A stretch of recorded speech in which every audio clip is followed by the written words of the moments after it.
आपड़ो राजस्थान। मैं हूं आपके साथ हिमानी कटारिया। बुलेटिन की शुरुआत करेंगे राजस्थान की खास खबरों के साथ। कोटा में अभिभाषक परिषद की नवीन कार्यकारिणी का शपथ ग्रहण समारोह शुक्रवार को नयापुरा में आयोजित किया गया। इस समारोह में राजस्थान के स्वायत्त शासन मंत्री शांति कुमार धारीवाल और कोटा दक्षिण विधायक संदीप शर्मा ने शिरकत की। शपथ ग्रहण समारोह की अध्यक्षता जिला एवं सेशन जज आरपी सोनी ने की। इस मौके पर स्वायत्त शासन मंत्री शांति कुमार धारीवाल ने अभिभाषक परिषद की नवीन कार्यकारिणी को शुभकामनाएं देते हुए कहा कि वह आम लोगों की भलाई के लिए कार्य करे और आम जनता को सस्ता और सुलभ न्याय उपलब्ध करवाए। धारीवाल ने कहा कि उन्होंने इस परिसर में कई साल काम किया है, यहाँ पर विकास होगा तो उन्हें बेहद खुशी होगी। वहीं कार्यक्रम में शिरकत करने से पहले मंत्री शांति कुमार धारीवाल और विधायक संदीप शर्मा का भव्य स्वागत किया गया। साथ ही उन्हें स्मृति चिन्ह भी भेंट किए गए। तो मंत्री शांति कुमार धारीवाल ने इस कार्यक्रम में शिरकत की। साथ ही साथ आपको बता दें कि अब विकास कार्यों को लेकर भी चर्चा होगी। स्वायत्त शासन मंत्री हैं धारीवाल और ऐसे में वह आगे की क्या नीति रहने वाली है, इस पर चर्चा करेंगे। विधायक संदीप शर्मा भी इस कार्यक्रम में शामिल हुए। अभिभाषक परिषद कोटा और ऐसे में कोटा दक्षिण से विधायक हैं संदीप शर्मा। तो तमाम गणमान्य लोग इस कार्यक्रम में शामिल हुए। नवीन कार्यकारिणी का शपथ ग्रहण समारोह था जिसमें तमाम नेता वहां पर पहुंचे। तस्वीरों में आप देख सकते हैं आगे की क्या नीति रहने वाली है। नवीन कार्यकारिणी का शपथ ग्रहण समारोह था, इस पर चर्चा हुई। साथ ही आपको बता दें कि इस समारोह में राजस्थान के स्वायत्त शासन मंत्री शांति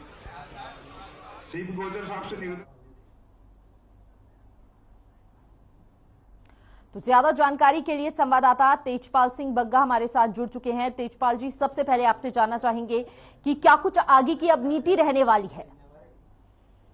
अभिभाषक परिषद कोटा की नवीन कार्यकारिणी की आज शपथ ग्रहण समारोह था।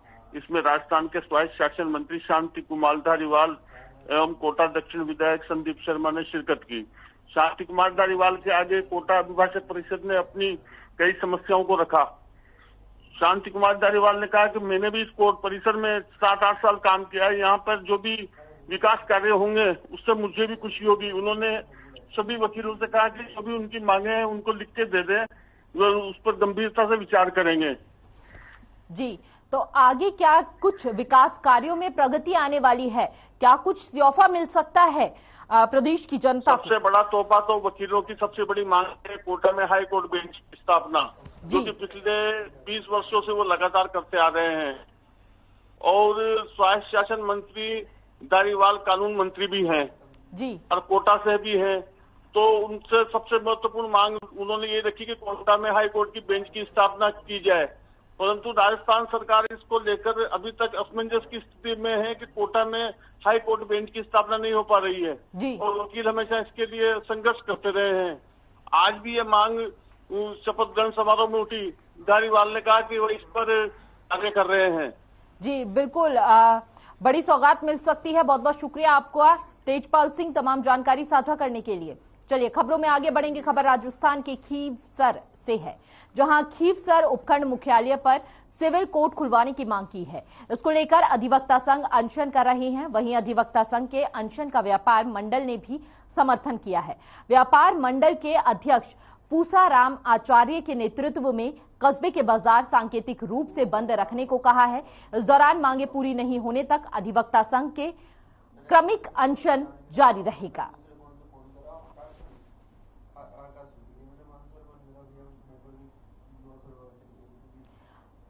तो अधिवक्ता संघ यह अनशन कर रहे हैं, जहां खीवसर उपखंड मुख्यालय पर सिविल कोर्ट के खुलवाने की मांग की जा रही है।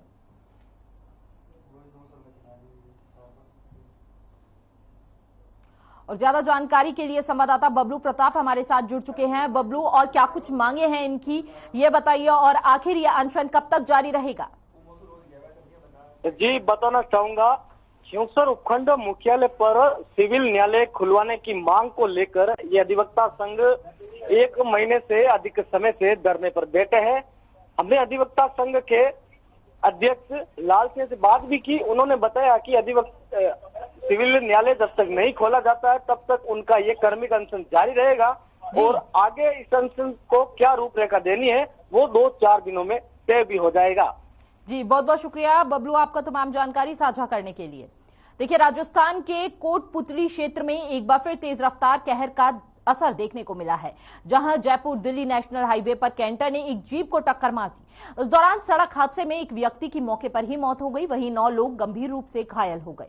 बता दें कि यह जीप कोटपुतली से पावटा जा रही थी। वहीं टक्कर लगने के बाद जीप अनियंत्रित होकर पुलिया से नीचे गिर गई। सूचना पर पहुंची पुलिस ने घायलों को अस्पताल में भर्ती कराया है। फिलहाल पुलिस मामले की जांच में जुटी है।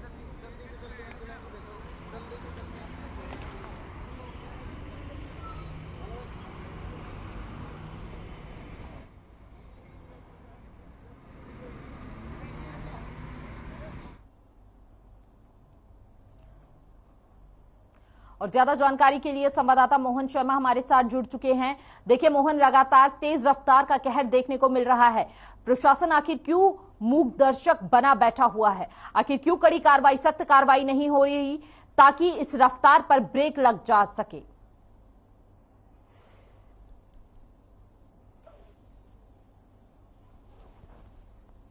जी मोहन।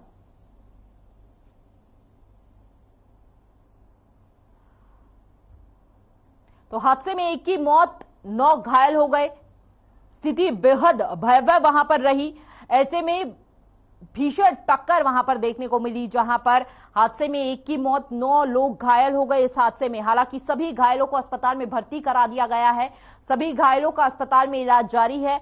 और ऐसे में आपको बता दें, तेज रफ्तार का कहर लगातार बढ़ता जा रहा है, जहां जयपुर दिल्ली नेशनल हाईवे पर कैंटर ने एक जीप को टक्कर मार दी। इस दौरान सड़क हादसे में एक व्यक्ति की मौके पर ही मौत हो गई। हादसा इतना भयंकर था कि मौके पर ही एक व्यक्ति की मौत हो गई, वहीं 9 लोग इस हादसे का शिकार होकर घायल हो गए। और ज्यादा जानकारी के लिए संवाददाता मोहन शर्मा हमारे साथ एक बार फिर से जुड़ चुके हैं। मोहन, आपसे ये जानना चाहेंगे, जो सभी घायल हैं अब उनकी हालत किस तरह बनी हुई है? घायलों की हालत बड़ी ही नाजुक है और ये राजमार्ग पर सड़क हादसा हुआ है और भरी जीप को कैंटर ने टक्कर मारी है जी, जो कि जीप पुल से नीचे गिर गई और उसमें एक सवार की मृत्यु भी हो गई और 8 सवारियां घायल हैं। क्या कुछ कारण रहे हैं इस हादसे के पीछे? पुलिस प्रशासन के पास अब तक क्या कुछ जानकारी है?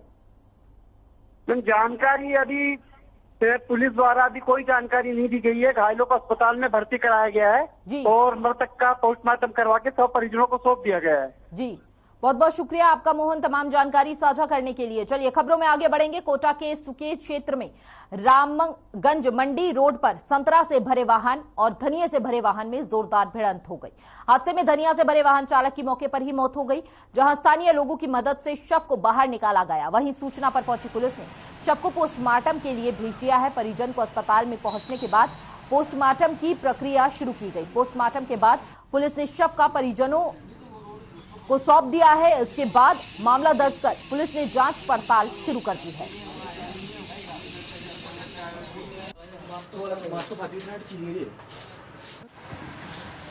ये आज अभी यहाँ पर बाईपास पुलिया के नीचे एक धनिया की गाड़ी जा रही थी 407, उसको एक आइसर गाड़ी जिसमें संतरा भरा हुआ था उसने उसकी पुलिया के नीचे वहाँ टक्कर मार दी, जिससे उसका ड्राइवर लाखन नाम मोहनलाल जाति सौंदर्य राजपूत 30 साल आरोप करकरी PS अभी मालूम नहीं पड़ा है, वो उसकी मृत्यु हो गई।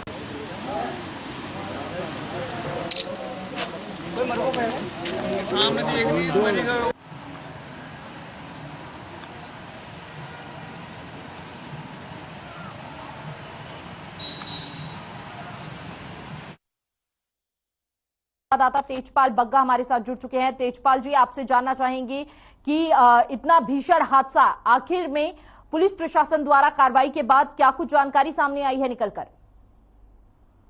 मैडम बात यूं है कि रात्रि को एक संतरे से भरा एक ट्रोला और अपने के धनिया से भरा एक ट्रोला मंडी से खाली होके आ रहे थे, आपस में इनकी भिड़ंत हुई थी जी, जिसमें एक व्यक्ति की मौत हुई है। सुकेत पुलिस ने तुरंत मौके पर पहुंच के उसको संतरे के ट्रक में फंसे हुए व्यक्ति को बाहर निकाला।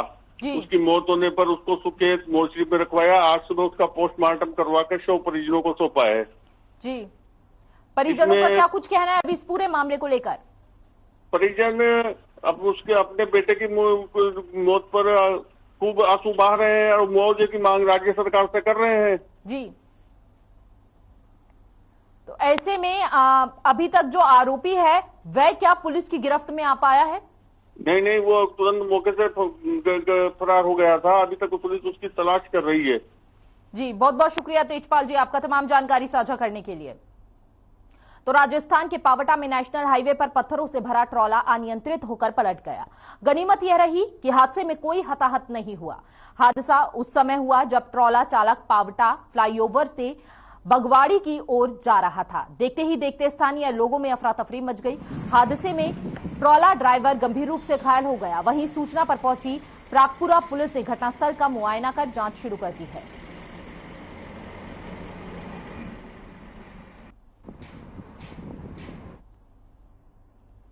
और ज्यादा जानकारी के लिए संवाददाता मोहन शर्मा हमारे साथ जुड़ चुके हैं। मोहन, क्या कुछ जानकारी है, क्या कुछ अपडेट है आपके पास?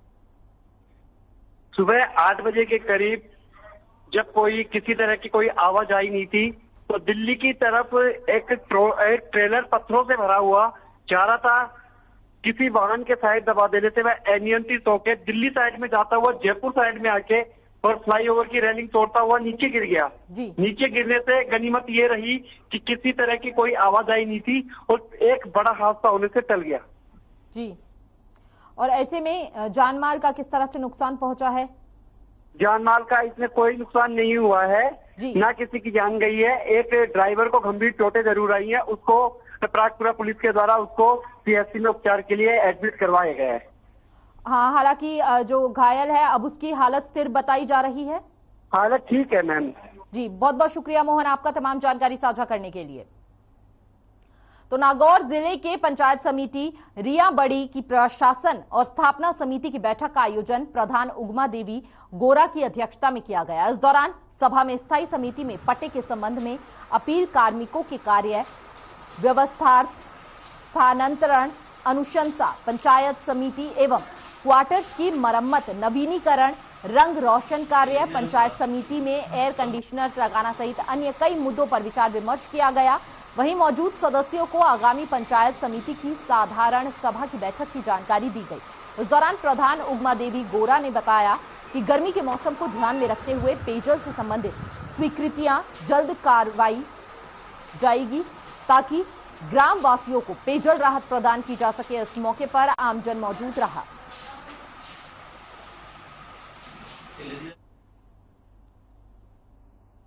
और ज्यादा जानकारी के लिए संवाददाता नितिन सिंह हमारे साथ जुड़ चुके हैं। नितिन, क्या कुछ आगे की कार्रवाई रहने वाली है, क्या कुछ और नीति आगे की होने वाली है और क्या कुछ खास रहा इस बैठक में? जी, आपको बता दूं कि रिया बड़ी की प्रशासन एवं स्थापना समिति की बैठक आज आयोजन किया गया था, जिसमें प्रधान उगमा देवी गोरा की अध्यक्षता में स्थायी समिति में पट्टे के संबंध में अपील, कार्मिकों के कार्य, अनुशंसा, प्रशासन समिति, क्वार्टर्स की मरम्मत, नवीनीकरण, रंग रोशन कार्य, पंचायत समिति में एयर कंडीशनर लगाना सहित अन्य मुद्दों को लेकर बातचीत की गई। जी नितिन, कब तक ये जमीनी स्तर पर कार्य होनी शुरू हो जाएंगे? अब मीटिंग में तय किया गया है कि जो भी सदस्य थे मीटिंग में उनसे बातचीत करने के बाद तय किया गया है कि 12 तारीख को दोबारा मीटिंग होगी और उसमें आगे का जो रूपरेखा है वो तैयार की जाएगी। जी, बहुत बहुत शुक्रिया नितिन आपका तमाम जानकारी साझा करने के लिए। चलिए खबरों में आगे बढ़ेंगे। कोटा यूनिवर्सिटी के खेल विभाग के डायरेक्टर विजय सिंह ने संविदा कर्मी देवेंद्र शर्मा को फोन पर धमकी देने और उनको नौकरी से हटाने को लेकर युवा कांग्रेस के पूर्व महासचिव यश गौतम के नेतृत्व में युवा कांग्रेस के लोगों ने पुलिस महानिरीक्षक रविदत्त गौड़ को ज्ञापन दिया, जिसमें बताया कि कोटा यूनिवर्सिटी के खेल विभाग के डायरेक्टर ने संविदा कर्मी देवेंद्र शर्मा को फोन पर धमकाया था। साथ ही खुद को कोटा का सबसे बड़ा गुंडा बताया, जिसका ऑडियो भी वायरल हो रहा है, जिसके चलते यूथ कांग्रेस के महासचिव गौतम ने आईजी से इस मामले में मुकदमा दर्ज कर कार्रवाई करने की मांग की है। वहीं कांग्रेस नेता गौतम ने बताया कि डायरेक्टर विजय सिंह द्वारा किए जा रहे भ्रष्टाचार को उजागर करने पर नौकरी से हटाया गया है, जिसे लेकर विजय सिंह ने गत दिनों संविदा कर्मी को फोन कर धमकी दी थी।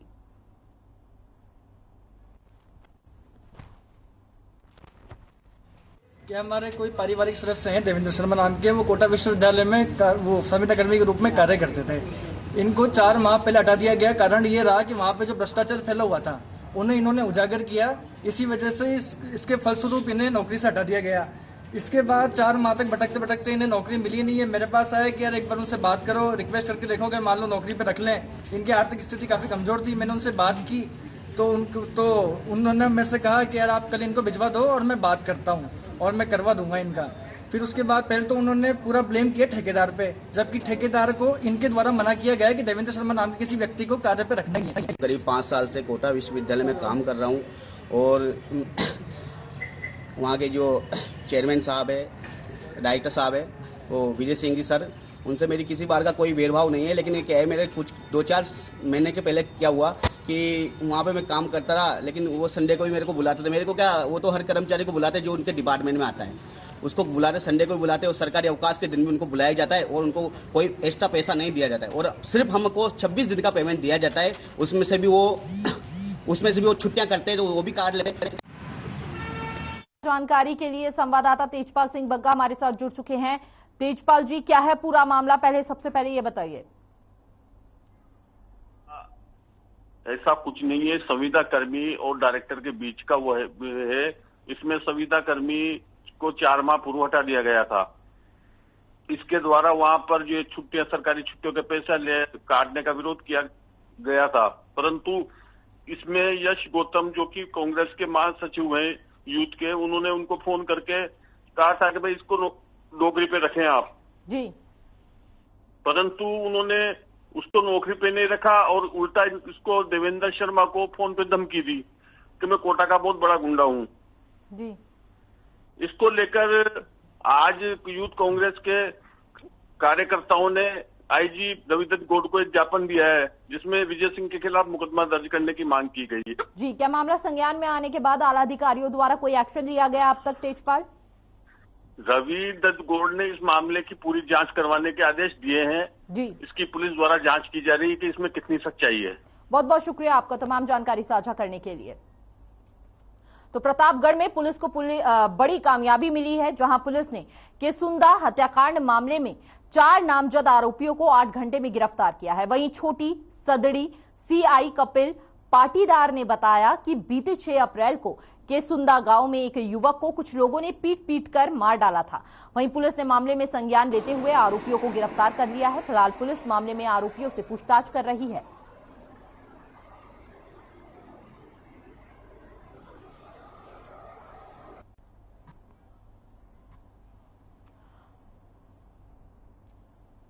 और ज्यादा जानकारी के लिए संवाददाता दिलीप सेन हमारे साथ जुड़ चुके हैं। दिलीप, क्या है पूरा मामला और अब तक क्या कुछ आरोपियों का रिकॉर्ड रहा है? जी मैम, मैं आपको इसमें बताना चाहूंगा कि छोटी साड़ी में केसुंदा में विकास करके युवक के साथ मारपीट करते हुए उसे जो मृत्यु हो गई थी, जिससे पुलिस ने तुरंत कार्रवाई करते हुए 8 घंटे में ही पुलिस ने चारों आरोपी को गिरफ्तार किया। जी, ऐसे में अब तक क्या कुछ ऐतिहासिक रिकॉर्ड रहा है अपराधियों का और क्या पुराने आपराधिक मामलों को सुलझाने में भी कामयाब रही है पुलिस? इसमें मैम आपको मैं बताना चाहूंगा कि पुरानी रंजिश को लेकर ये जो घटना को अंजाम दिया गया है। जी, बहुत बहुत शुक्रिया नितिन आपका तमाम जानकारी साझा करने के लिए। और ऐसे में पुलिस के हाथ यह बड़ी कामयाबी लगी है। तो खबर हनुमानगढ़ के पीली बंगा से है, जहां पुलिस ने 1 क्विंटल 20 किलो अवैध चूरा पोस्ट समेत 2 तस्करों को एक कार समेत गिरफ्तार किया है। पुलिस ने एनडीपीएस एक्ट तहत अभियुक्तों के खिलाफ केस दर्ज कर लिया है। फिलहाल पुलिस नशे और मादक पदार्थों के विरुद्ध चलाए जा रहे विशेष अभियान में संयुक्त कार्रवाई कर रही है।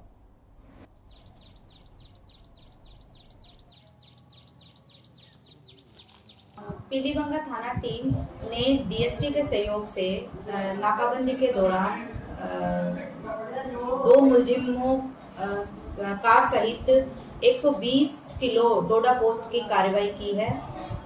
दोनों मुलजिमों में से एक का नाम सुनील सिंह उर्फ टिट्टू, जिला फाजिल्का पंजाब निवासी है, एवं दूसरा सोहन सिंह उर्फ रोडू निवासी साधुल शहर जिला गंगानगर का निवासी है। आगे मुलजिमों से पूछताछ की जा रही है कि उन्होंने किससे खरीद की है। जी, और ज्यादा जानकारी के लिए संवाददाता राज रतन हमारे साथ जुड़ चुके हैं। क्या कुछ अपडेट है राज आपके पास? जी, मैं आपको बता दूं कि पीलीबंगा पुलिस द्वारा नशे के विरुद्ध बड़ी कार्रवाई की गई है, जिसमें 1 क्विंटल 20 किलो अवैध सामग्री बरामद की गई है। और नशे के क्षेत्र में हनुमानगढ़ जिला काफी नशा हनुमानगढ़ जिले में काफी बाढ़ से पंजाब से सटा हुआ जिला है, इसलिए पंजाब से अवैध मादक पदार्थ बहुत ज्यादा संख्या में आते हैं। पुलिस की धरपकड़ अभियान इन पे जारी है। जी, देखिए, पुलिस के हाथ बड़ी कामयाबी लगी है। ऐसे में पुलिस प्रशासन का क्या कुछ कहना है? क्या अब इन मामलों पर अंकुश लग सकता है जिस तरह से धरपकड़ जारी है?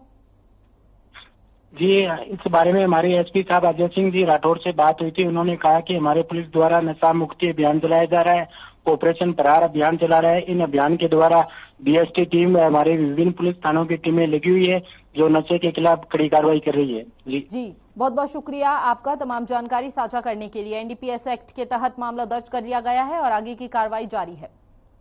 देखिए, राजस्थान में गर्मी के तेवर दिखने लगे हैं। जहां एक ओर गर्मी से लोग बेहाल हैं, वहीं पक्षी भी प्यास से भी त्रस्त हैं। इसके चलते डी के गांव आऊ में यूथ फॉर नेशन के कार्यकर्ताओं ने पक्षियों की प्यास बुझाने का संकल्प लिया। इस दौरान यूथ फॉर नेशन के ब्लॉक अध्यक्ष उपेंद्र गुप्ता ने बताया कि बेजुबान पशु पक्षी प्रकृति का हिस्सा हैं और हमें उनका संरक्षण करना चाहिए। इस मौके पर संस्था के पदाधिकारी और कार्यकर्ता भी मौजूद रहे। पक्षी और मनुष्य एक प्रकृति के एक दूसरे के पूरक हैं और हमारा फर्ज बनता है कि हम पशु पक्षियों की सेवा करें, कर्तव्य हमारा ये।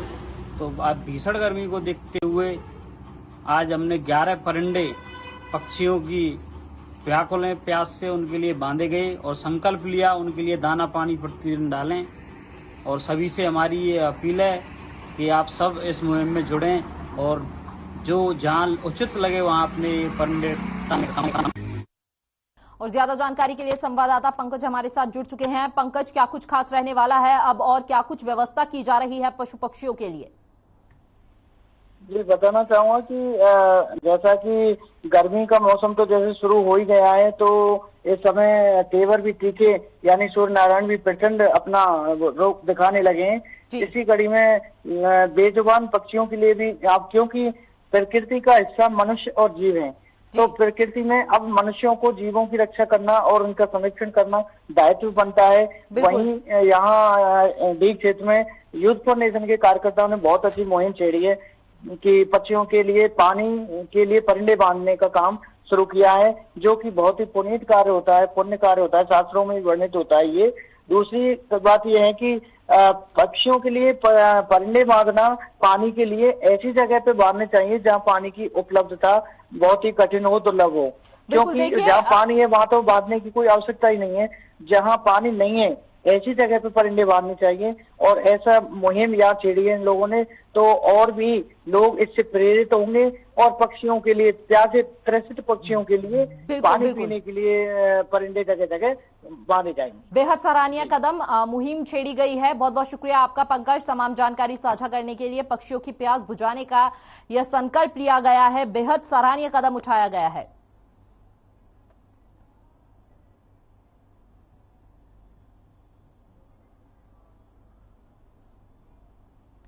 तो खबर अजमेर से है, जहां राजसी ठाट बाट के साथ पैलेस ऑन व्हील सितंबर महीने से पटरियों पर दौड़ेगी।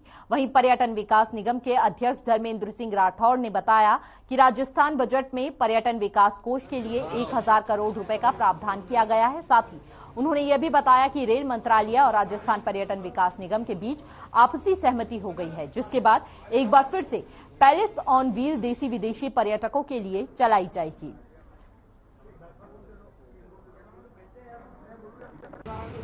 तो देसी विदेशी पर्यटकों के लिए अब और भी ज्यादा आकर्षित केंद्र बनेगा ये, और ऐसे में कहीं ना कहीं राहत मिलने जा रही है। देसी विदेशी पर्यटकों को आकर्षित करने वाली है ये। तो पटरियों पर अब दौड़ेगी एक बार फिर से पैलेस ऑन व्हील। राहत के साथ साथ आकर्षण का केंद्र भी बनने जा रही है पैलेस ऑन व्हील, और ऐसे में वहां पर खुद तमाम तैयारियां की जा रही हैं, और ऐसे में पटरियों पर दौड़ने के लिए तैयार हो चुकी है पैलेस ऑन व्हील।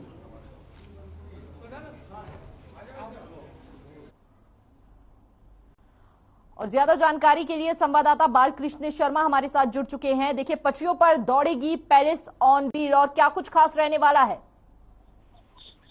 पर्यटन विकास निगम अजमेर राठौड़ साहब के और गवर्नमेंट ऑफ इंडिया के जो रेल मंत्रालय है, इनके बीच में आपसी सहमति हो गई है, और ये सितंबर से पैलेस ऑन व्हील पटरियों पर दौड़ने लगेगी जी। और ऐसे में लोगों के लिए, पर्यटकों के लिए बेहद राहत की बात रहने वाली है जी, क्योंकि राजस्थान वैसे भी पर्यटन की दृष्टि से बहुत अति उत्तम माना जाता है, और पुष्कर, अजमेर या चित्तौड़, उदयपुर जितने भी पर्यटक स्थल है, ये 7 जगह घूमती है पर्यटन रेल जी। बहुत बहुत शुक्रिया आपका तमाम जानकारी साझा करने के लिए।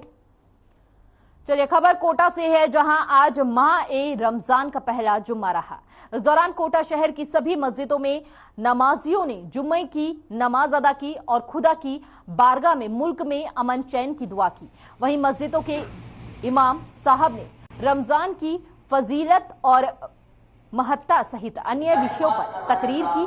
मुस्लिम समाज के लोगों को खासकर रोजदारों में जुम्मे की नमाज को लेकर खासा उत्साह देखा जाता है। इमाम साहब ने रमजान के बारे में बताते हुए कहा कि रमजान सहनशीलता और मोहब्बत बढ़ाने वाला और सब्र की परीक्षा महीना है। रोजदार सुबह लेकर इफ्तार तक भूखे प्यासे रहकर खुदा की इबादत करता है।